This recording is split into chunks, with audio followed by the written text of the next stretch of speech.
काय आहे माहितीये का, आता आम्हाला माहिती भेटली की कोरटकरांच्या घराला पोलिसांनी सुरक्षेचं कड केलेलं आहे.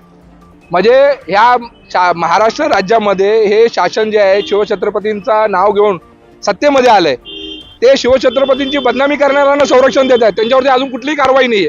अरे त्याला मुसक्या हवा ना, त्याच्यावरती मोका अंतर्गत कारवाई करा.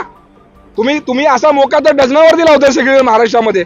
म्हणजे तुमच्या बगल बच्चांना कोणी जर हात लावला तर तुम्ही मोक्याची कारवाई करता, परंतु छत्रपती शिवाजी महाराजांची बदनामी करणाऱ्या कोरटकरला पोलीस संरक्षण देत आहेत. हे कुठला न्याय आहे?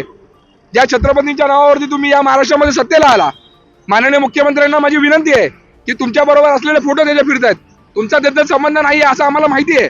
आपण कालही बोललात की एसपींना मी त्याबद्दल कोल्हापूरच्या एसपींना कडक कारवाई करायला सांगितले. अहो तुम्ही फिर्याद नोंदवून घेतली इंद्रजित सावंत साहेबांची, तुम्ही गुन्हा दाखल केला, तुम्ही अटक का नाही करत?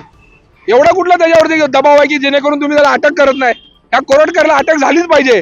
राहुल सोलापूरकर असो, कोरटकर असो, ह्यांची हिंमत कशी होते छत्रपती शिवाजी महाराजांबद्दल बोलण्याची? आणि एखादा क्लीन चिट देतात, 2-5 दिवसांनी तुम्ही त्याला परत या कोरटकरला क्लीन चिट पण द्याल, हे आम्हाला याच्याबद्दल पूर्णपणे खात्री आहे. त्यामुळे या शासनाने याची गांभीर्याने दखल घेतली पाहिजे, नाहीतर प्रत्येक शिवछत्रपतीचा हा मावळा रस्त्यावरती उतरून आंदोलनाची भूमिका घेईल.